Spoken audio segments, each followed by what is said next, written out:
Bayangkan seorang wanita yang dijuluki The Godmother of Cocaine, kejam, licik, dan tanpa ampun. Dialah Griselda Blanco, sosok yang menguasai bisnis narkoba internasional dan meninggalkan jejak darah di Amerika. Medellin, Colombia, tahun 1970, kota ini dikenal keras, penuh geng dan kartel. Di balik hiruk pikuk jalan sempit dan rumah-rumah miskin, lahirlah Griselda Blanco, yang sejak kecil sudah terlibat kriminal.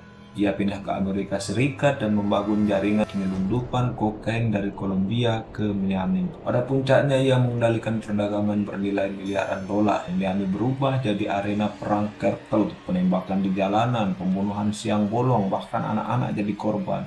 Julukan The Cocaine Godmother bukan sekedar tanpa nama, ia dikenal memerintahkan eksekusi tanpa ragu, bahkan terhadap mantan suami dan orang terdekatnya. Polisi dan agen DEA kewalahan menghadapi kekejaman dan strategi cerdas Griselda. Ia memanfaatkan wanita hamil dan anak-anak untuk menyelundupkan narkoba, serta menciptakan sistem logistik yang rapi. Investigasi menunjukkan bahwa ratusan pembunuhan di Miami era 1980-an terkait langsung dengan dirinya. Akhirnya pada tahun 1985, Griselda ditangkap di California setelah bertahun-tahun menjadi buruan. Ia dihukum 20 tahun penjara, tapi sistem hukum Amerika saat itu belum bisa menjeratnya atas semua pembunuhan. Setelah bebas, ia dideportasi kembali ke Kolombia. Media menggambarnya sebagai wanita paling berbahaya di dunia. Publik terkejut seorang wanita bisa hidup sejam dari banyak bos kartel pria.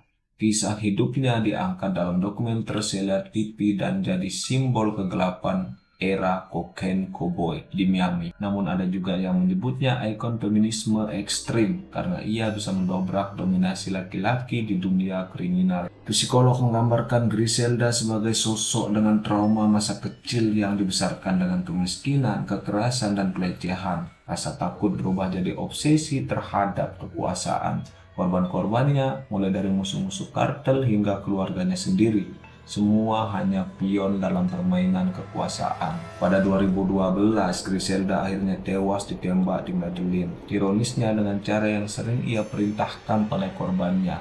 Warisannya sebuah kisah gelap tentang ambisi, darah, dan kekuasaan. Menurut kamu, apakah Griselda Blanco layak disebut legenda kriminal atau sekedar monster yang lahir dari lingkaran kekerasan?